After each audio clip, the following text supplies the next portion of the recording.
This session is brought to you by Zurich Life and Investments. These guys are one of the last true independent life insurers going around, and they're Swiss, so you know their stuff is solid. These guys really understand and believe in the value of advice, which is why they invest in programs like this one and partner with groups like XY Advisor to help drive the positive evolution of financial advice in Australia. Their team are just really good people as well. So if you haven't already connected with them, to learn more, check out their website or speak to your business development contact. This session is also brought to you by Sun Super. They're one of the fastest growing profit for members or industry funds in Australia. They were the very first of these funds to partner with advisors, and they've got functionality where you can actually link to your client's Sun Super accounts and charge advice fees through the fund, as well as a number of tech innovations to make it easier for you to work with your clients. They've got great investments.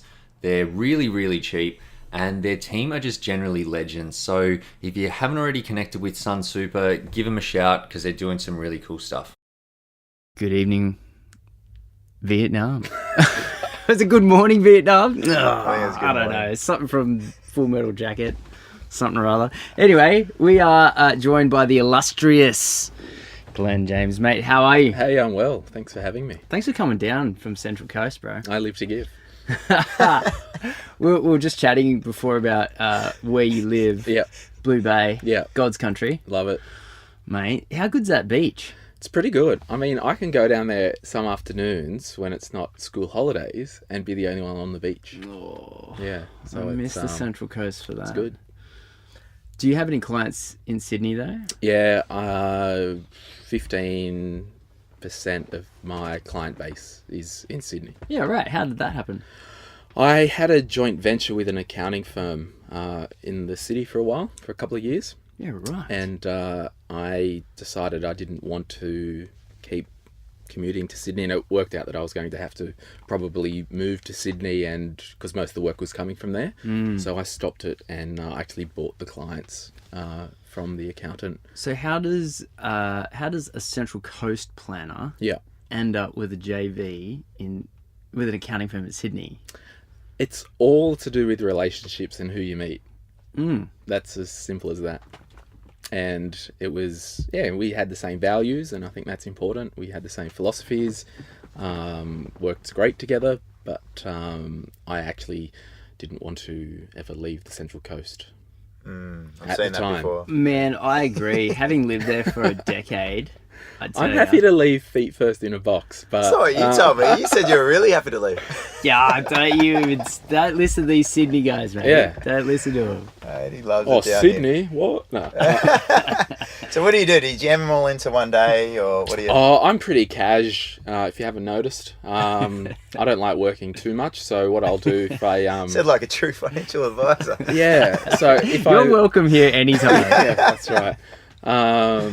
Yeah, the hours are fantastic, but the pay isn't great. No, if I book a client in Sydney, I'll always book them in outside of peak times, and then just cruise on down. Yeah, that traffic's a shit fight. Oh, just not happening. Yeah. I'm happy to meet with anyone anywhere, but it's on my terms.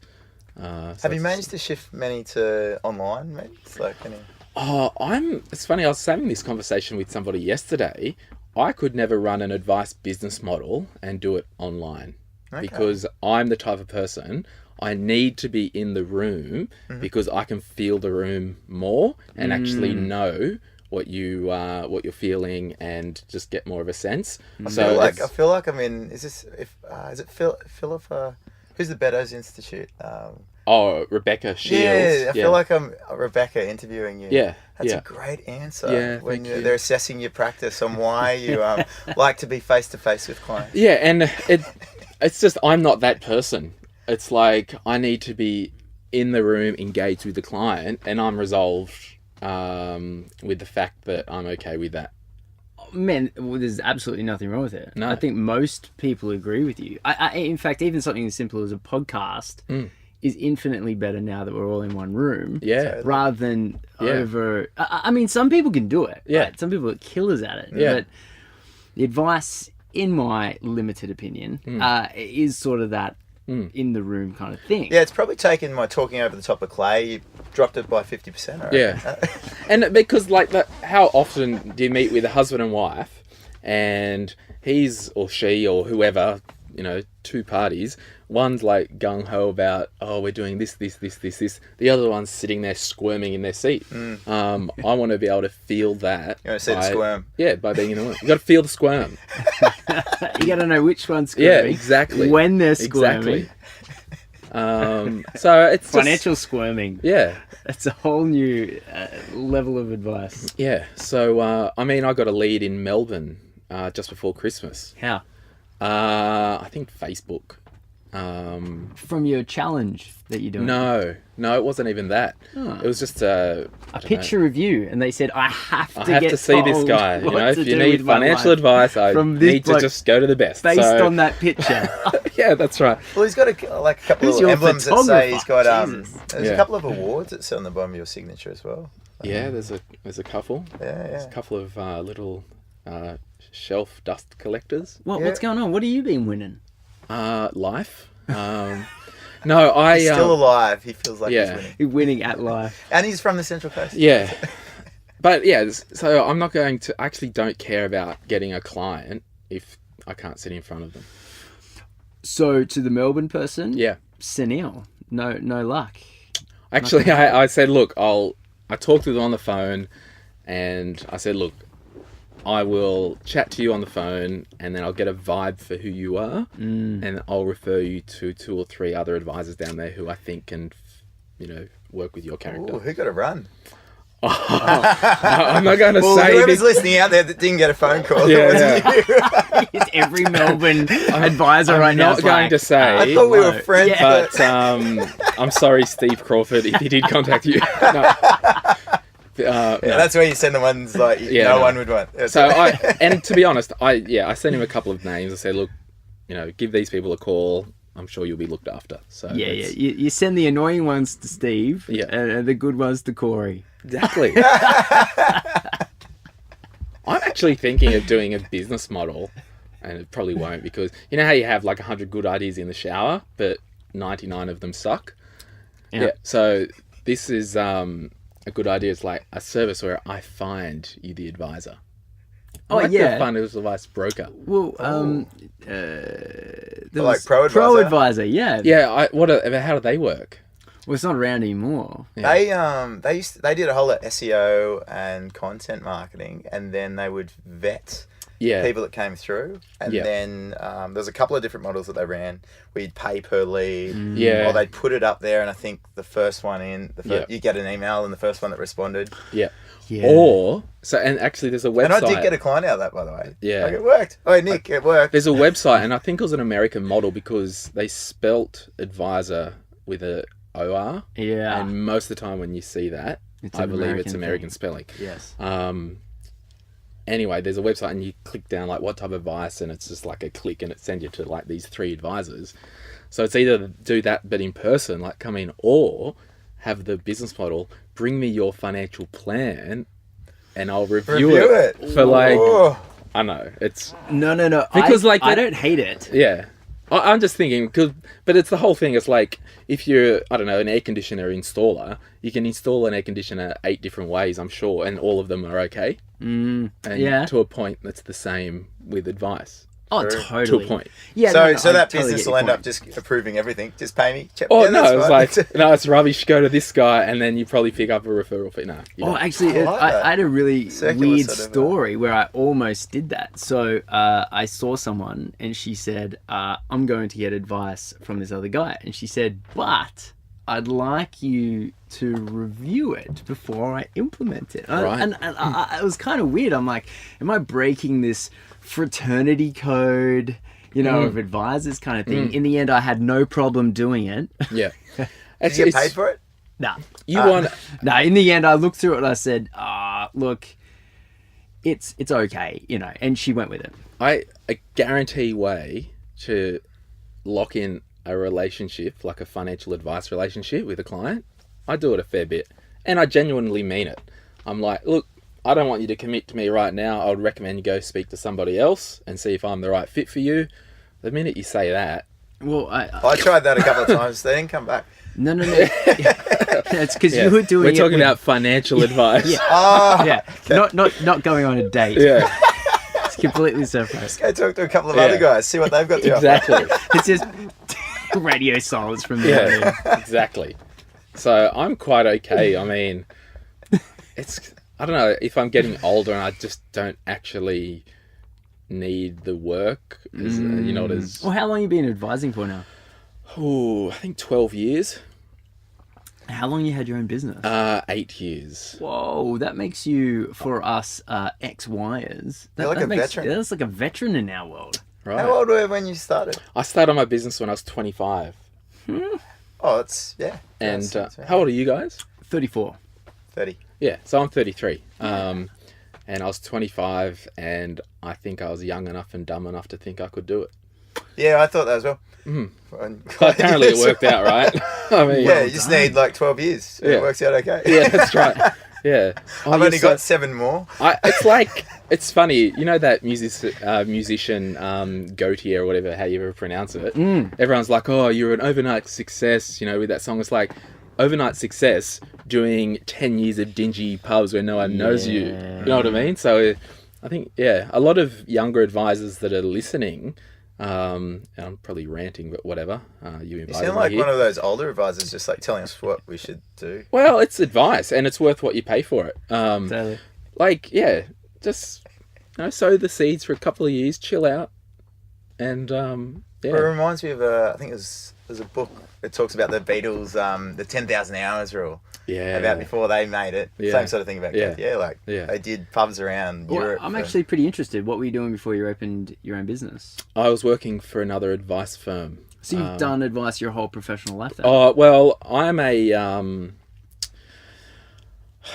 probably a bit of a hack. Okay. I left school after year 11 Yes. because I didn't want to sit in the classroom of someone telling me what to do. And then I did a telecommunications apprenticeship. What is like So, Telstra? No, like like PABXs, telecommunications, phone systems, data networks. How long did that last?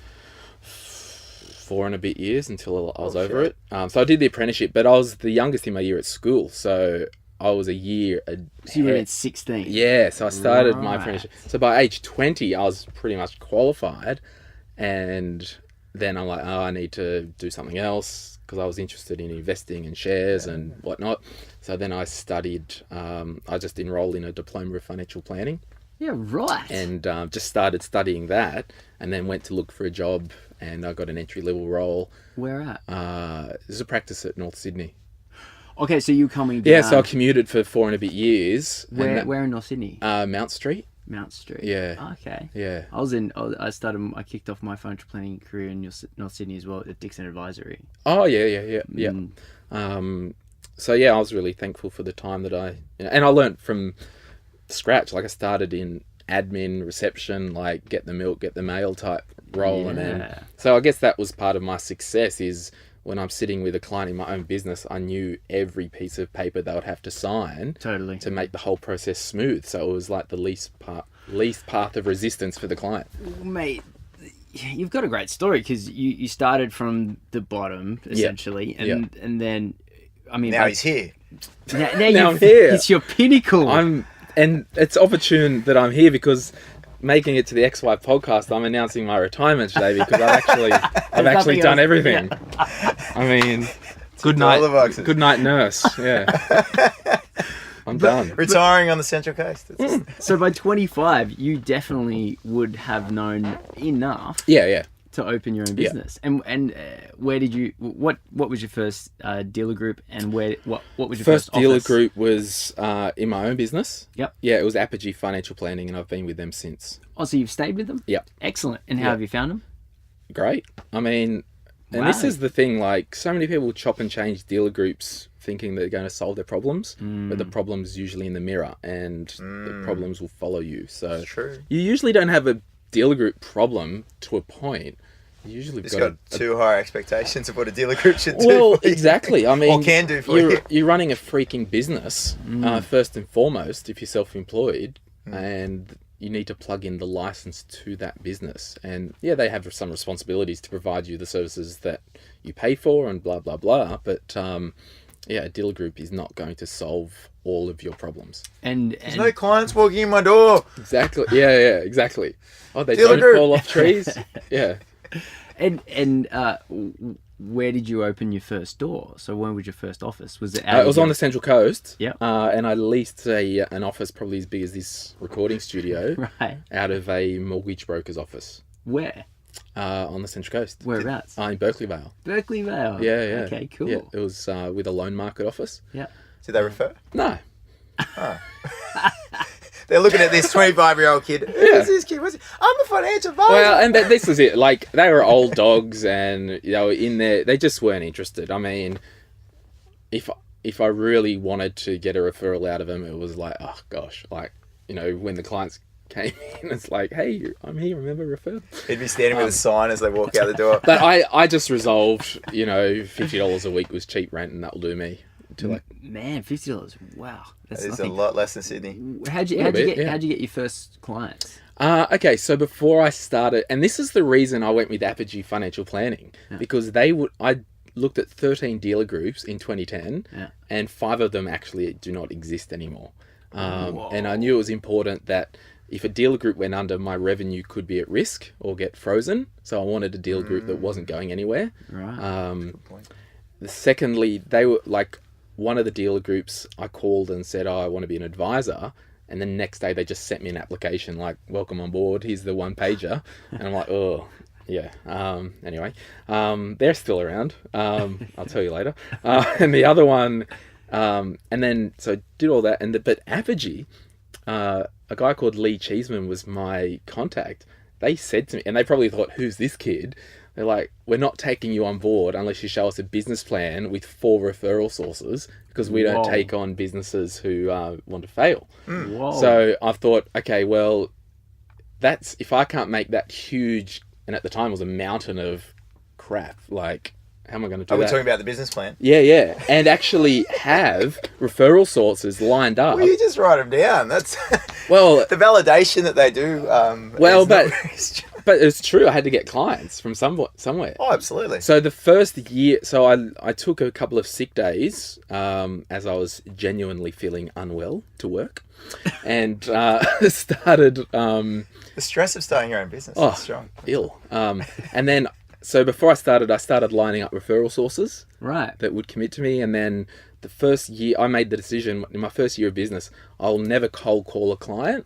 The minute I have to cold call a client is the minute I'm going to sell mobile phones at Westfield. Like that was, I'm just never going to cold call someone out of the blue. That is a small group of advisors in Australia that have started a business like that. But I don't want to.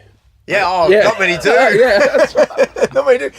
But I do what I want, and I don't do what I don't want. It's pretty simple. And then, so the first year, I spent basically tracking down referral sources, and probably met with about 40 different businesses on the coast. Wow. And out of that, got a good couple of referral sources. Yeah, nice. And did you look at sea change taxation in Terrigal at all? No. Because back in 2010, I was accounting there. Oh, really? Yeah. Above the subway. Oh, yeah. I remember that place. Yeah, they're not around anymore. Nah. Because I left. The whole that's right. That's right. No, you were their business model. So I just put the hustle on, and so I'm like, if I'm going to cold call, I'll cold call referral sources. Sure, that makes sense. It's a much more leveraged approach. And now, 8 years later. Yep. Business has matured in that time, and now I see your friendly face quite regularly popping up on my Facebook newsfeed. Sure.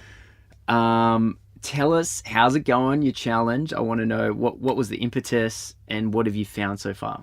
Yeah, so I started with my own brand, Sort Your Money Out, a savings challenge for this year, because I really want to just encourage. I read an article that like 57% of people under 24, I think it was, do not even have $1,000 saved. And who has that much? Yeah, I know, it's a lot of money, right? But they own an iPhone, which is Yeah. $1,300 anyway. So I thought, let me try and encourage people en masse. That's cool, man. So I just put out a savings challenge, and I've had, and not many people sign up. I've had 50 people sign up to it, many of who I don't know. Yep. Is this organic or paid? Well, organic because, well, I guess paid, because I do paid Facebook ads, which gets people to my website. Yes. And if they see it there, so yeah. Oh, okay, okay. Ish.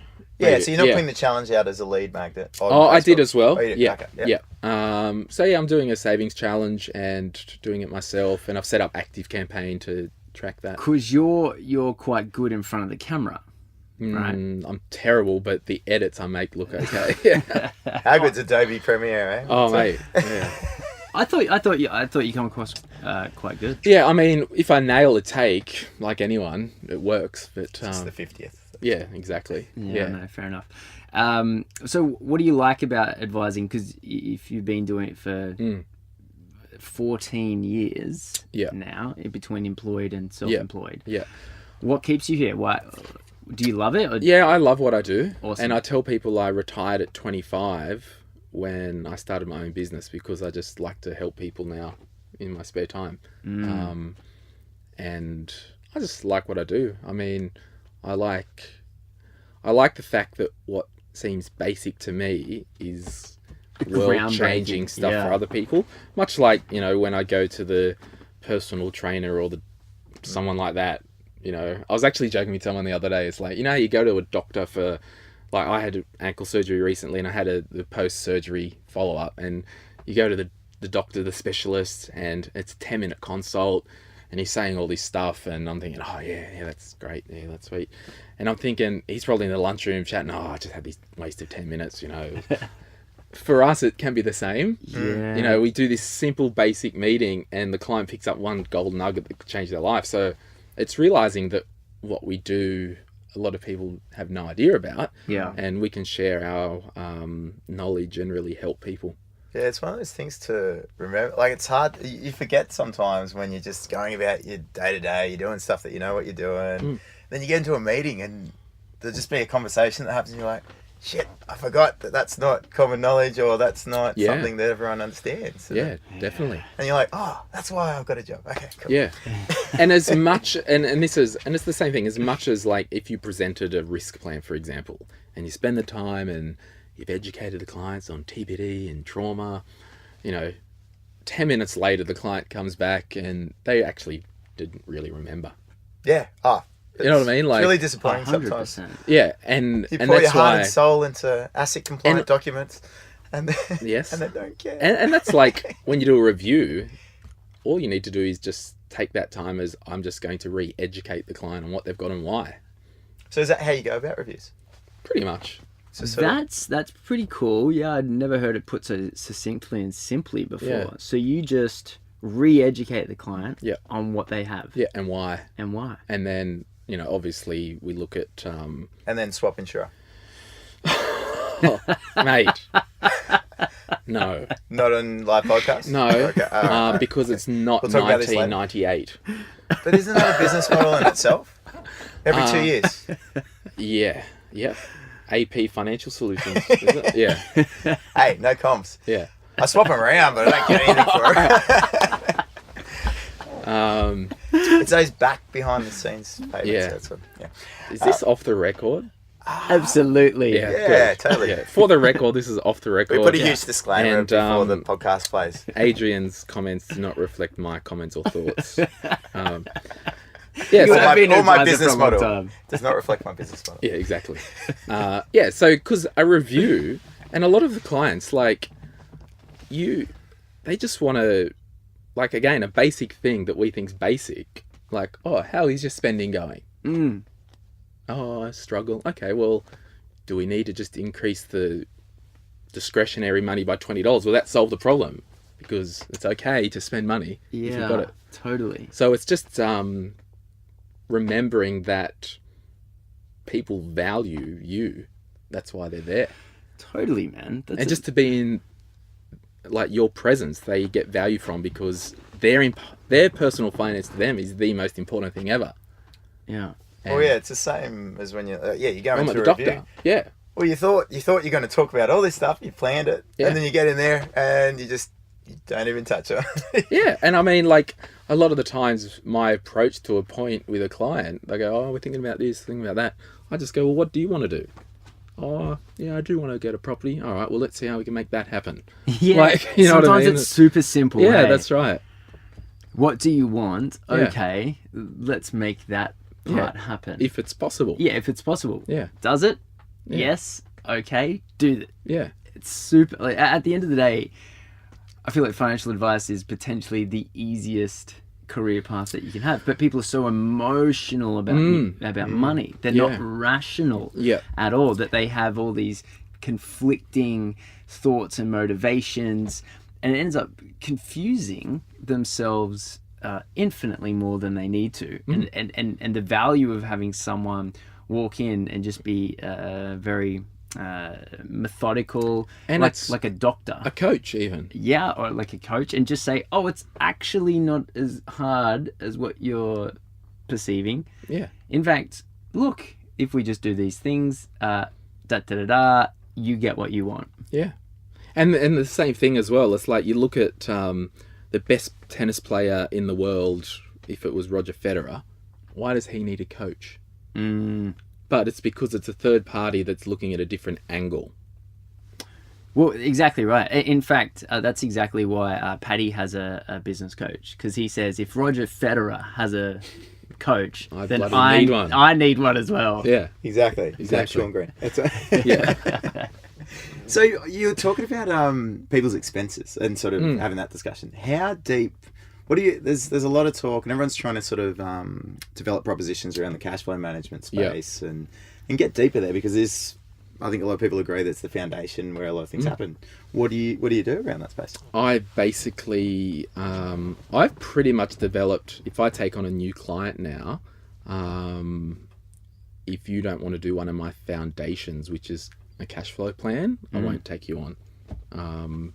Because everything that we do comes out of the day-to-day cash flow. 100%. And I basically explain to clients the reason it's so important is because to win the year, you need to win the months. To win the months, you need to win the week. So if we can really, and often that your financial well-being and success will happen at the day-to-day cafe and the day-to-day entertainment. Because if you can cap that I call it blow money, because you just blow it. Just going to Johnny Depp. Yeah, that's right. So basically, I like to. It's the Central Coast, I guess. So. Yeah, exactly. Bit different. Oh, mate, it's not Coogee. What?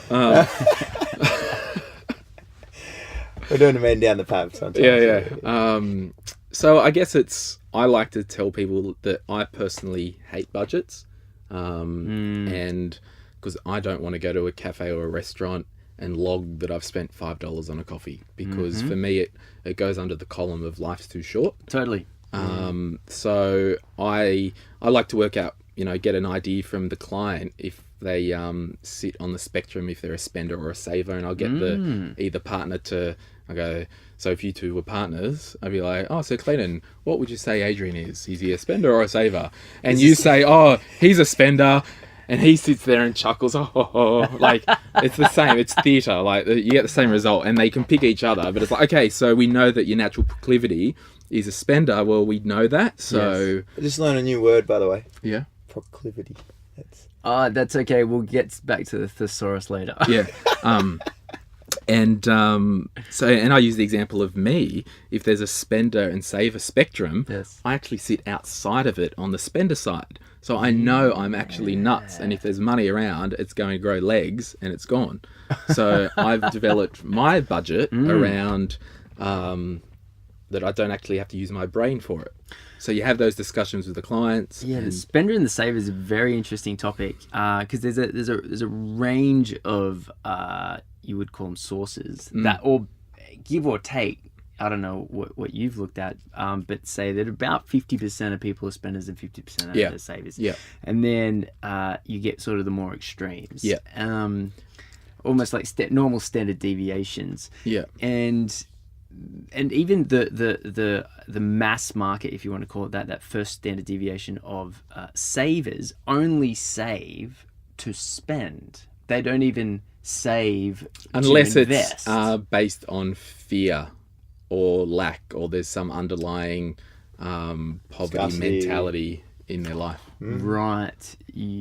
Which would come from like a poor upbringing. Poor upbringing or something. Yes. It's like I've got to hold every cent that I can, and it gets to the point where it's like, well, you're not tight, you're cheap. Like, Yeah. So is this a fluid thing, or do you have a systemized approach to this? it's pretty systemized. I mean, the conversation's fluid. I just like to outline to the clients out loud that it's okay if you're a tight ass by nature. It's okay if you're a spender by nature. That's who you are. We can't change that to a point, but we can rein it in. And if you were the tight ass in the relationship, I would say you need to spend money and loosen up. So by actually setting up a blow account, your job for the week is to blow the money. Yeah. Like, you're allowed to. We've got permission. We've got our savings working here. Yeah. And I personally believe there's 3 things that everyone needs to be doing in their financial life: giving, saving, and spending. And Giving. yeah, even if you're not doing one of the 3, your financial life is out of balance. Give to who? Anyone you want. Charities, Really? organisations. I've heard that a bit from different sources. Yeah. You like to promote that, do you? People just need Yeah. to email you their bank details. Yeah, yeah. Cool. Okay. We'll get that in the. It's a notes later. Nigerian bank, so you got to make sure that you can do the international transfer. There's a SWIFT code. Yeah. Apparently Ripple, the cryptocurrency, Yeah. is about to replace that. Really? Yeah, just to drag the conversation back into cryptocurrency Well, as much as yeah, possible. I don't think I've had a conversation with Clay without. Right. Hey, I Crypto sold. mention. I sold pretty much. at How's the peak. this? I sold out. I don't care. I made like $8,000 US. Ew! That's and- awesome. Yeah, and I sold out like at the start of December or whatever. And I've got the builders at my house at the moment building an outdoor awning. And it's like the outdoor awning Litecoin built. Oh, yes! And it Oh, was- you made all that from Litecoin, Yeah, yeah. Because I- Litecoin... Oh, mate, I was that in on went that into when it your was blow account? $40. No way. Yeah, I was over that bad boy. Like, And then it went up to... Australia went up to 400. well, 10x. okay, They're 10x'd in like a month. those playing at home with crypto always set your crap to US dollars. So I don't know what it was Australian, but I sold it about $350 US. Sure. My goodness. And so, so- you've built an awning Yeah. from Litecoin. Yeah, That's awesome. and I To mean, protect like, you from the light. exactly. Who is this guy? This guy. So look, it's hit and miss. It's hit and miss. Sometimes it's like hit. a shotgun approach. You want to? You might. No. Actually, I wouldn't call it a shotgun approach because you got a better chance of hitting. It's more of a sniper shot, Yeah. I think, because you got it's With a lot of winds Yeah. around. Like, But it's funny. It's like I did a couple of blogs on the Bitcoin bubble, and when I say the Bitcoin bubble, I talk about crypto, and I'm like, hey, do what you want, but you know what I mean? Like, what do I know? And I just made a heap of money, but I'm pretty much sold out. Yeah. Yeah, like I sold out about 10 days ago. Yeah. Well, And, you did good. Yeah. So I chucked in a couple of K. Yeah. And then so I put in 4K and rode that bad boy up to about 24. Yeah. And then it came back down to about 20 and I was like, I'm out. Yeah. I'm out. And I mean, I've still got Bitcoin and Neo, I think. Neo's awesome. Yeah, I don't even see. I've got this login on Bittrex, and my account's not verified. I don't even know the password. I just don't care. I'm like, oh, whatever. I'll surprise myself in a couple of years, and there might be another. I actually, my personal opinion is that, and I mean, We're talking about I crypto. could be wrong, but I think the world surely has realized that the market cap is outrageous. Okay, my biggest thing is it at the moment the way it's behaving. It's not a currency. No, of course, it's not a currency. Because you're not going to go to the freaking cafe and buy a $5 coffee with your Bitcoin, because next minute it could have been a $12 coffee. Exactly. Well, but a lot of the technology is actually just technology. It's not even meant to be used as a currency. So I feel like even the term cryptocurrency doesn't represent what keen, 99% of them are. I think it'd be cool, like, with the cryptocurrency and the blockchain technology, like, you know, you can send a once-off code to somebody to get into your house, that type of stuff. That's Totally. totally secure. All that stuff. Yeah. Yes. That, again, the tech, but the crypto. One of the defining things of a currency is like stability. Like a good currency is stable and reliable. And you can settle government debts with it. Yeah, totally. Can you do that with crypto? I don't think the Australian Conversion. government are... We just sell it and transfer it into... Yeah, but I'm talking, it's like ato.com/... Oh, you can't pay your tax bill. Yeah. Actually, you can electricity, I think, now. Bitcoin or crypto. Yeah, Bitcoin. But that's got to be a marketing thing to get customers. That's weird, isn't it? Yeah. Anyway, no more Bitcoin. I dragged us into it. I'll drag us back out. It's horrible. It hurts me every time. Yeah. Can I just say one thing about that? I knew it was time to sell when my neighbour, who has a gambling problem, was telling me about how much he knows about crypto and how much he's buying. I mean, when it gets to the point where a guy on a building site is buying crypto. I know. I mean, well, that's what I thought. And it's like, yeah, mate, I've owned it for 5 months. Like, you're late to the party. I know. On Reddit now, in the cryptocurrency, the main posts are all about suicide prevention, and I'm thinking, this is just the best proof that this is the most emotional style of investing that I've ever seen. Free internet money. Oh no. Yeah, it's it goes in the whole too good to be true bucket. Yeah, correct. And we can move on from it. Yeah. Exactly. So, Glenn, what's happening for the year? What's the game plan? Well, I'm looking at... I run a pretty lean business. Looking at leaning it up even more. Wow. So I can focus... As in, like, losing weight, or...? Yeah, I need to do that as well, actually. Yeah. Don't get me Hot started. kettle, mate. Jesus. No, it's pretty good. It's pretty good. Pretty this good. guy. No. Well, it's just a dad joke. I wasn't saying Are you a dad that you know of? Yeah. I got the dad bod. That's it. So I'm thinking about GQ's dad bod of the year right here. So I've got a reminder in my phone for like August to send a Happy Father's Day card to my best friend, anonymously. It's like, oh, hey Nick, now that I'm 18, I thought I'd reach out. Oh no! I tracked your address down through the database and posted it to him. No, that's my plan. You're so brutal. Yeah, I forgot to do it like last year, but I'm like, like on Father's Day last year, I'm like, oh, I forgot. So I'm like, alarm. Yeah, you're just coming into that range where those first couple of experiences could have yielded some crop. Yeah. That's horrible. You are a farmer, aren't you? You just sow seed. Oh, God. If we need to avoid crypto, we certainly need to avoid Adrian Paddy's. How do we lift this? So yeah, anyway, leaning up the business. I'm focusing more on the one-to-many coaching aspect, which has been very interesting with my licensee because they get scared when Glen James is writing posts about Bitcoin. And hopefully by the time people listen to this, that problem will be solved. So... Well, hold up. You came back from FinCon. You had a bit of a game plan. Like, you've been kicked off something that's pretty ambitious. So I recorded a podcast at FinCon. I took all my gear. I had a heap of gear that I took to FinCon. There was a database like who wants to be interviewed. So I recorded like 7 interviews at FinCon. Awesome. Live in the lobby. Basically about everyday money management, just basic, consumer stuff. Launched that. And then before FinCon, I went to a friend's house in the Midwest and interviewed about 6 or 7 other people.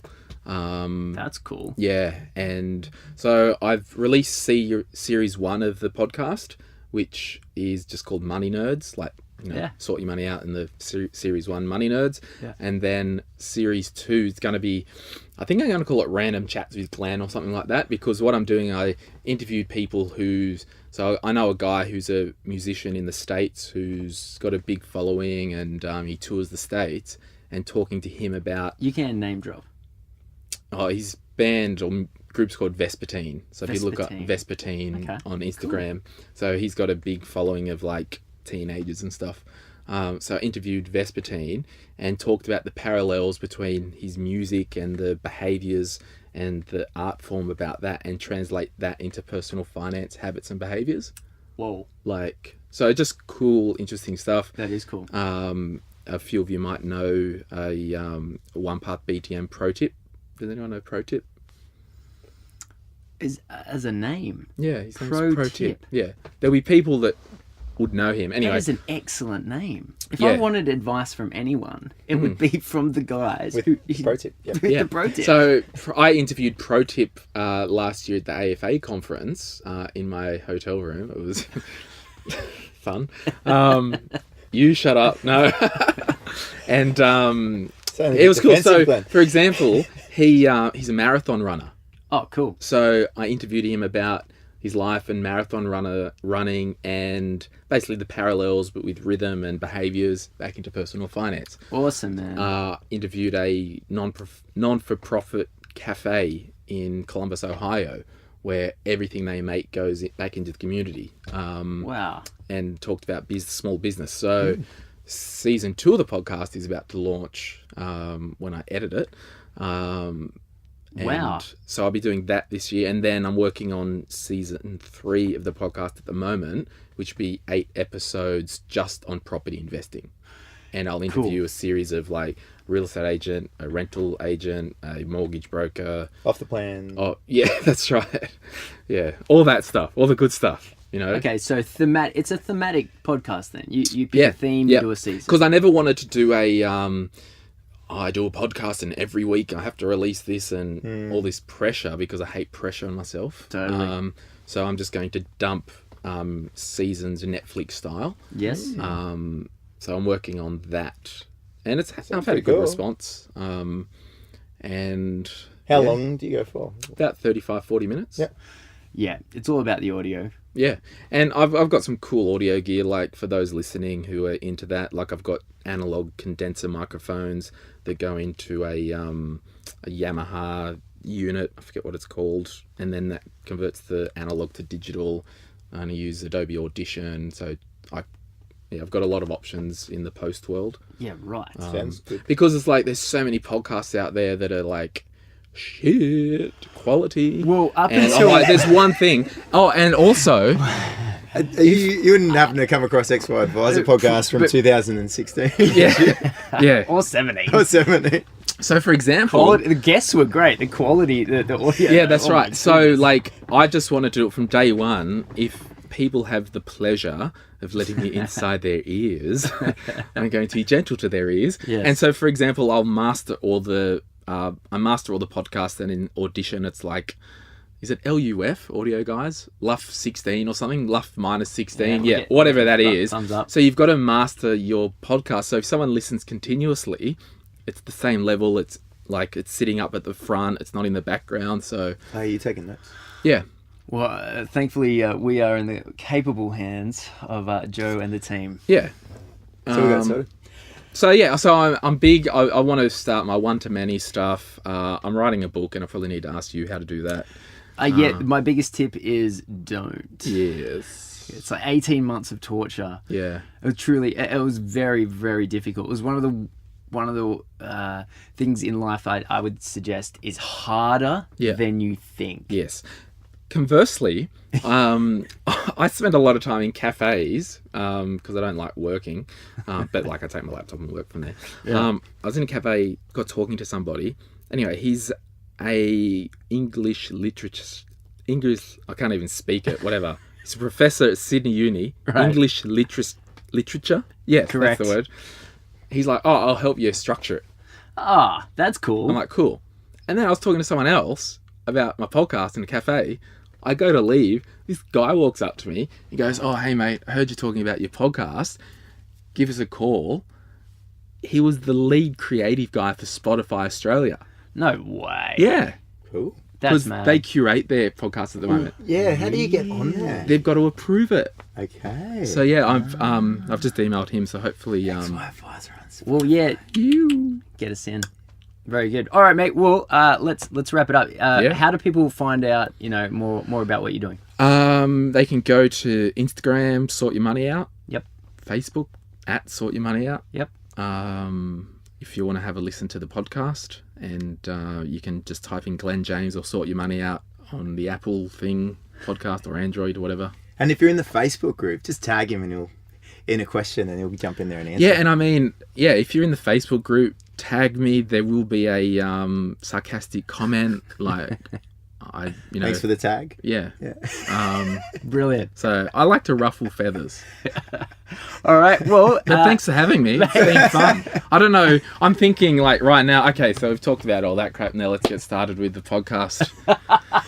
Well, we can maybe make it into a Glen James series or something. Oh yeah, thematic. That's right. You don't want to, bore the listeners, but you can take a boy out of the coast, but you can't take coast out of the boy. Much like Coogee. Hey, representing. All right, guys. All right.